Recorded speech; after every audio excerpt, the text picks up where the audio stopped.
सभी को जय मसीह की फिर से स्वागत है आपका एक और नई वीडियो में। प्रभु आपको ढेर सारी आशीष दे। और आज हम बात करने के लिए जा रहे हैं नए साल के विषय में। और आज हम बाइबल से भी देखेंगे कि प्रभु ने नए साल में क्या क्या काम किए हैं, कौन से अद्भुत काम किए हैं। और परमेश्वर के वचन के द्वारा हम आज एक और टॉपिक के द्वारा सीखने के लिए जा रहे हैं। और प्रभु आपको इस वीडियो के माध्यम से बहुत सारी आशीष दे। तो आइए शुरू करते हैं वीडियो को। तो आज हम देखने के लिए जा रहे हैं कि बाइबल के अनुसार नया साल कौन सा है और नया महीना कौन सा है और कौन से साल में प्रभु नए साल में प्रभु कौन से अद्भुत काम किए। आज हम वचन से देखेंगे तो सही मायने में नया साल कौन सा है और किसको नया साल कहा गया। जब भी हम परमेश्वर के वचन को पढ़ते हैं तो यहूदियों को और इजरायलियों को, जिन्होंने परमेश्वर को अपनी विधियों को, अपने नियमों को दिया, अपनी आज्ञाओं को दिया, तो परमेश्वर ने उनके साथ में उनको बहुत सारी बातें, नई बातें दी, जिनके साथ में नए वर्ष, नए पर्व और नए वर्ष की जो बातें थी वो भी प्रभु ने उनको बताई थी उनको। और कुछ परंपराएं थी जो परमेश्वर ने नए वर्ष के प्रति उनको दी थी। तो जब भी हम वचन को पढ़ते हैं तो हम इसमें देखते हैं कि परमेश्वर ने दो नए वर्ष को परमेश्वर उनको इजरायलियों को देता है। तो वे दो नए वर्ष को, नए पर्व को मनाते थे। एक मनाया जाता था अबीब का महीना, जो हमारे ग्रेगोरियन कैलेंडर के हिसाब से अप्रैल का महीना कहलाता है, जिसमें सारे धार्मिकता के काम परमेश्वर ने उनको दिए थे। और दूसरा जो है वो मनाया जाता था तीसरी का महीना, जिसको एतालीम भी कहा जाता है। और ग्रेगोरियन कैलेंडर के हिसाब से, हमारे आज के कैलेंडर के हिसाब से अक्टूबर का महीना होता है। और ये इजरायलियों के लिए तीसरी का महीना 7वां महीना कहलाता था।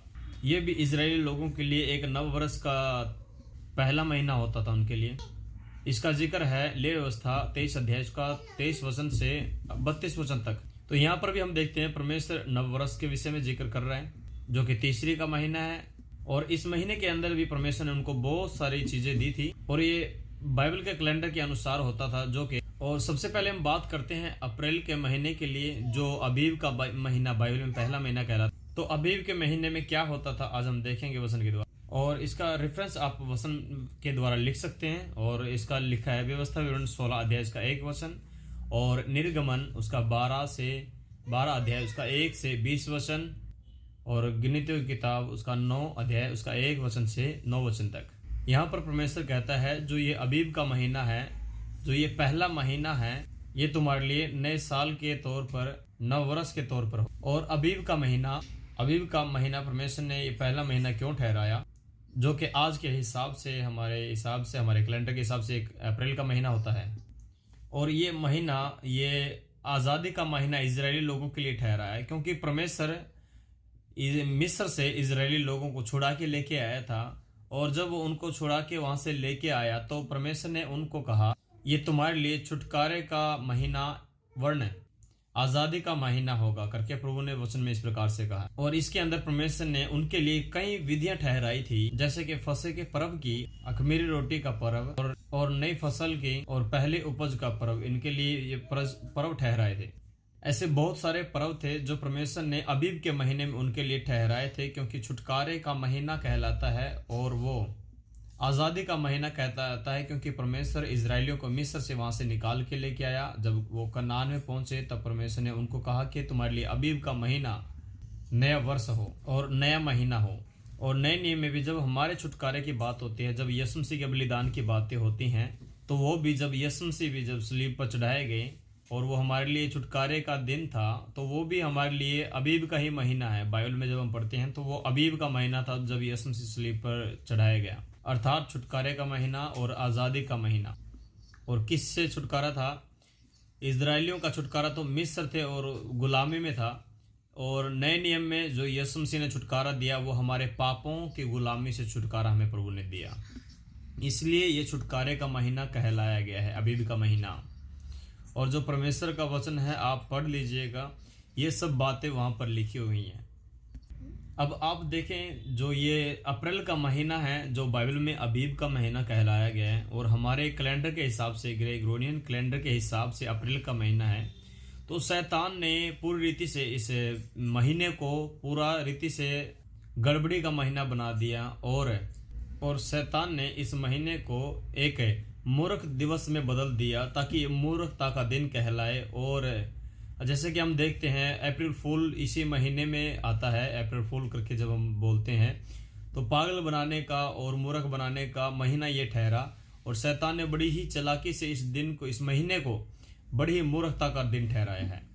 वो इसीलिए क्योंकि शैतान जानता है कि परमेश्वर ने इस महीने में बहुत सारे अद्भुत काम किए, छुटकारे का दिन ठहराया और हमें भी पापों से यीशु मसीह ने छुड़ाया। तो शैतान ने बड़ी ही चालाकी से इस महीने को मूर्खता का महीना ठहराया। और अब हम बात करते हैं तीसरी का महीना, जो इतालियन का भी महीना कहलाता है, जिसको अक्टूबर का महीना कहते हैं। ये भी नव वर्ष के तौर पर प्रभु ने हमको दिया था। लेवी अवस्था 23 अध्याय उसका 23 से 25 वचन तक इसमें लिखा है। जब हम वहां पर पढ़ते लेवी अवस्था उसका 23 वचन, वहां पर लिखा है, इस प्रकार से कहा गया है कि 7वें महीने का 10वां दिन तुम्हारे लिए प्रायश्चित का दिन हो।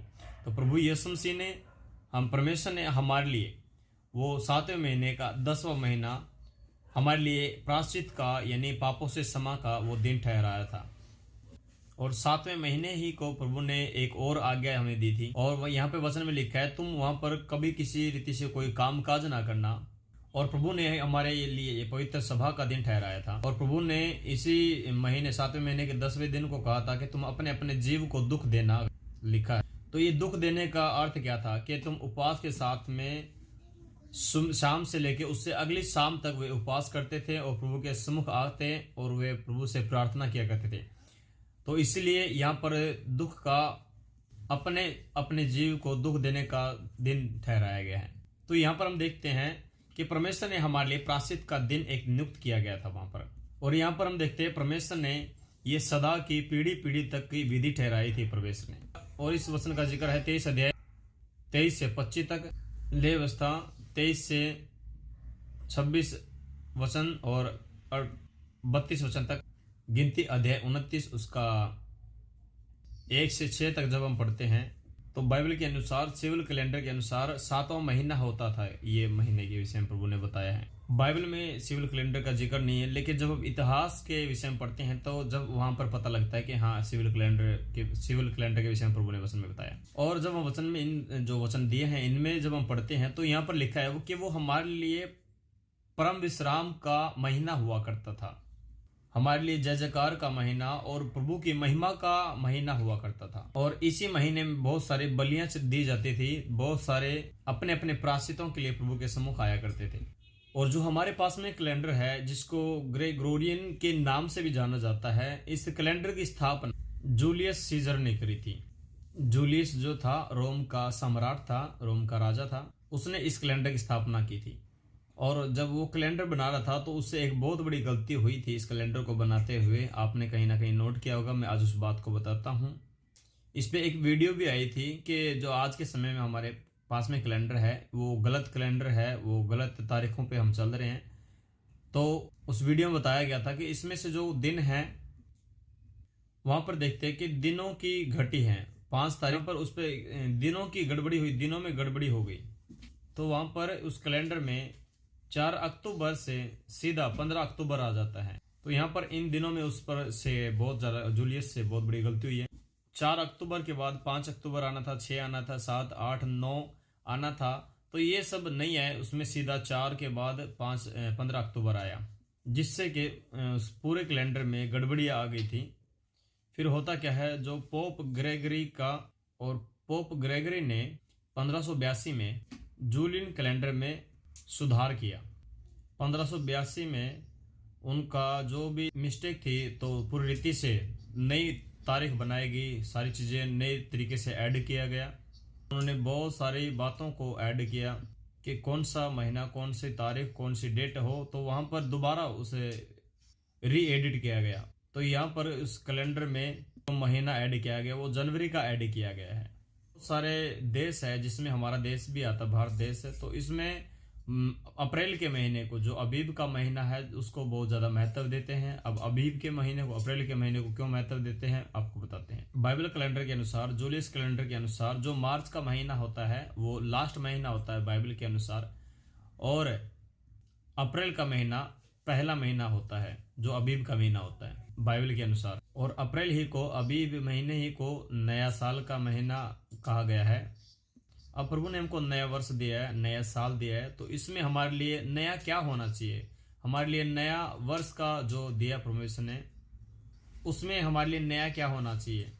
हम क्या करते हैं, उस एक ही दिन को, सिर्फ जनवरी के 1 तारीख को हम मैन मानते हैं। उसके बाद फिर वही सारी बातें जो हम पुरानी करते हैं, पुरानी बातें, पुराना कार्य, पुराने सब कुछ जो पहले होता था वो फिर दोबारा होने लग जाता है। और हमारे लिए एक दिन नया नहीं होना चाहिए। हमारे लिए ऐसा ना हो कि सिर्फ एक ही दिन नया है। पहले तारीख को हम पश्चाताप करते हैं, हम बहुत सारे वचन लेते हैं प्रभु के सामने और बहुत सारी मन्नतें मानते हैं कि मैं आज से ऐसा ना करूंगा और आज से मैं तेरे वचनों पर चलूंगा, मैं तेरी विधियों को मानूंगा, मैं तेरी आज्ञाओं पर चलूंगा।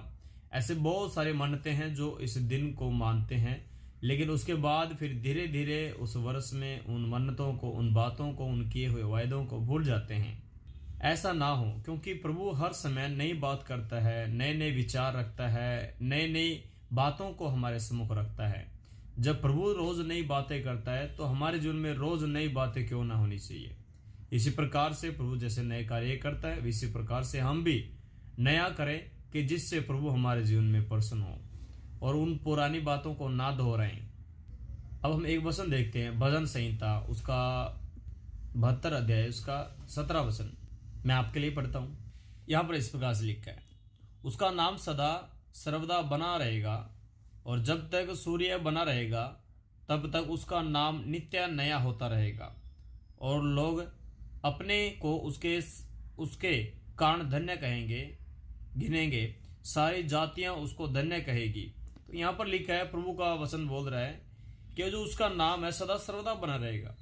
और जैसे सूरज चांद सितारे बने रहते हैं, जैसे सूर्य बना रहता है, इसी प्रकार से परमेश्वर का नाम बना रहेगा। और जब आगे पढ़ते हैं तो यहाँ पर लिखा है, नित्य परमेश्वर का नाम नया होता रहेगा।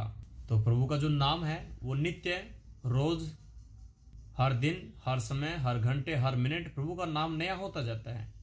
तो जब प्रभु का नाम नया होता जाता है तो हम क्यों ना नए हो जाए।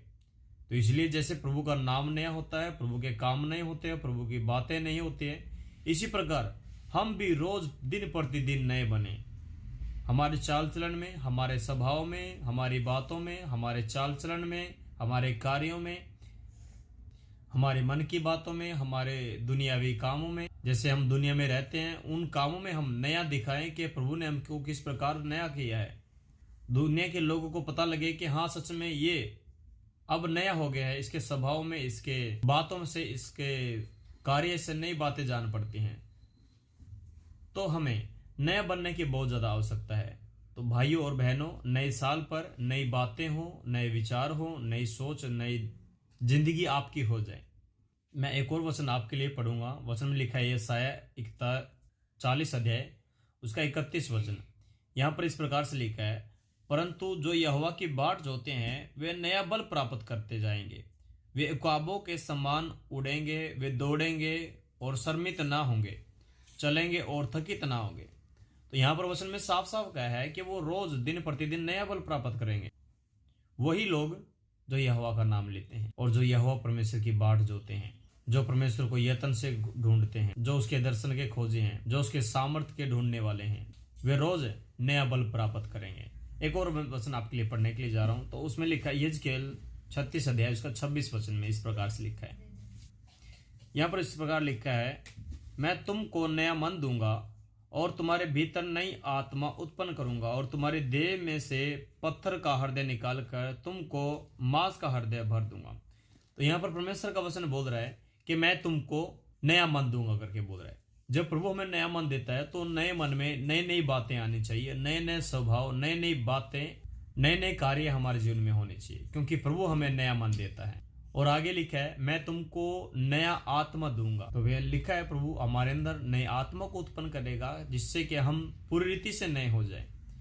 और जरूरी है कि हम नए साल पर, नव वर्ष पर हम नए हो जाएं, हमारा मन नया हो जाए, हमारे अंदर की आत्मा नई हो जाए, हम अपने चाल चलन में नए हो जाए। में आपके एक और वचन में आपके लिए पढ़ने के लिए जा रहा हूं। जब हम पढ़ते हैं यशायाह उसका 43 अध्याय उसका 19 वचन में इस प्रकार से कहा गया है, देखो मैं नई बात करता हूं, वह अभी प्रकट होगी, क्या तुम उससे अनजान रहोगे। मैं जंगल में एक मार्ग बनाऊंगा और निर्जल देश में नदियां बहाऊंगा। तो यहाँ पर प्रभु का वचन बोल रहा है कि मैं नई बातें करता हूं। प्रभु हर समय, हर रोज नई नई बातें हम बोलता है।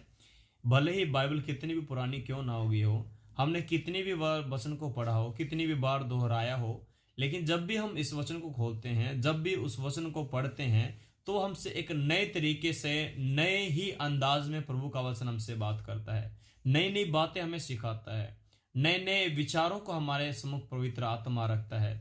तो इसलिए जब प्रभु हमसे नई बात करता है तो हम भी नई बातें करना सीख जाएं और नई बातों को बोलना सीख जाएं, नई बातों पर चलना सीख जाएं, नए आत्मा के अनुसार चलने सीख जाएं। जैसे प्रभु हमें नया मन देता है तो हमारा सब कुछ, हमारा जीवन, हमारा चाल चलन सब नया होता चले जाए। और एक और वचन पढ़ेंगे, इसमें लिखा है दूसरा कुरिन्थियों उसका 4 अध्याय उसका 16 वचन में इस प्रकार से लिखा है, इसलिए हम हियाव नहीं छोड़ते, यद्यपि हमारा बाहरी मनुष्य तब नष्ट होता जाता है तो भी हमारा भीतरी मनुष्य तब दिन प्रतिदिन नया होता जाता है। तो यहाँ पर लिखा है जो हमारा मनुष्य तब है, जो हमारा भीतरी, जो हमारा मनुष्य तब है वो क्या होता जाता है, हमारा जो मनुष्य तब वो नष्ट हो जाता है, लेकिन जो भीतरी मनुष्य तब है, जो मन है, वो नया होता चला जाता है। वो कब होगा, जब हम उसकी विधियों पर, जब हम उसके वचनों पर चलते हैं तो हमारा मन नया होता जाता है, दिन प्रतिदिन नई बातें होती जाती हैं। प्रभु का वचन इस प्रकार से हमें बोल रहा है। अब मैं एक और वचन आपके सामने पढ़ने के लिए जा रहा हूं, भजन संहिता उसका 90 अध्याय उसका 10 वचन। इसमें इस प्रकार लिखा है, हमारी आयु के वर्ष 70 तो होते हैं और चाहे बल के कारण 80 भी हो जाए तो भी उनका घमंड केवल कष्ट और शोक ही के है, वह जल्दी कट जाती है और हम जाते रहते हैं। तो यहाँ पर प्रभु का वचन बोल रहा है, हमारे जो उम्र के, हमारी एज के जो दिन होते हैं वे 70 वर्ष तक होते हैं।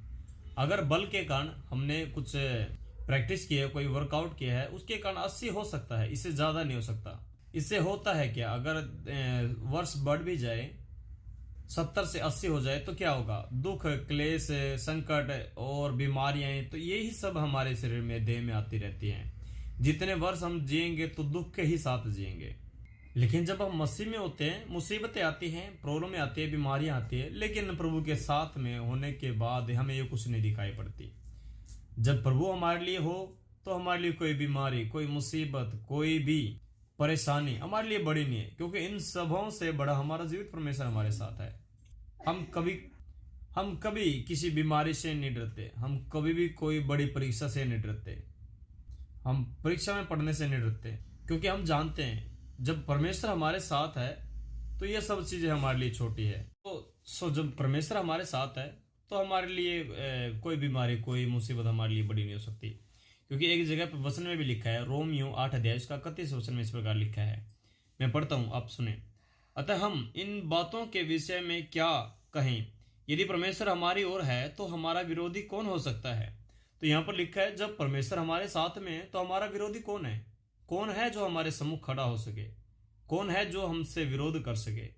जब प्रभु हमारे पास में है, जब प्रभु हमारे साथ में, तो हमें किसी से डरने की जरूरत नहीं। कोई बीमारी, कोई शैतान या कोई भी व्यक्ति हमें हरा नहीं सकते, क्योंकि प्रभु हमें बल देता है, वो हमें हियाव देता है, वो हमें हिम्मत देता है।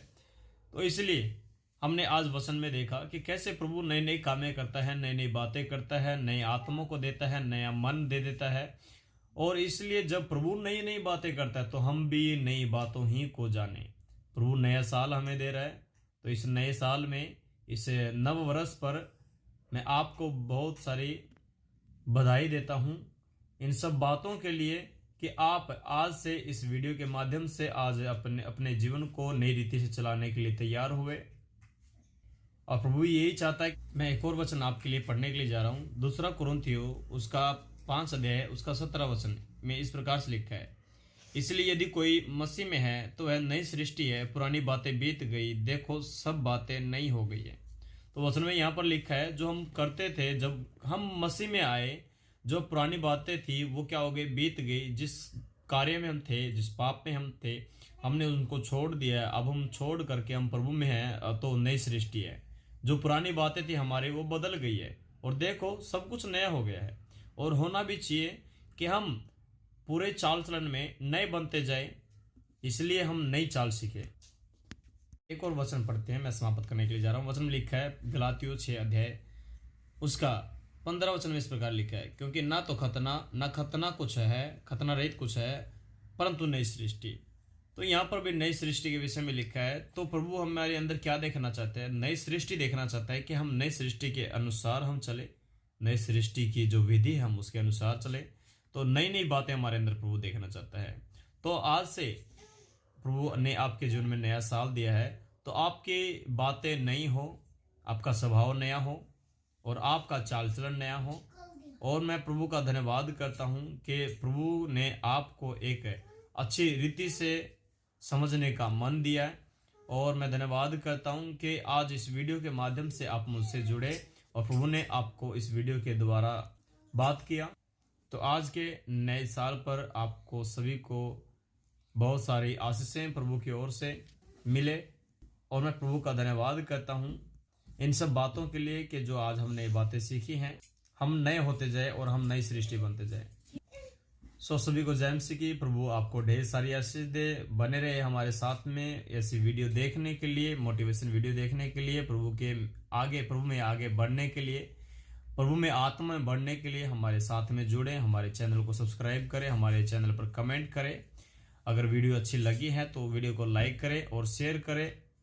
प्रभु आपको ढेर सारी आशीष दे।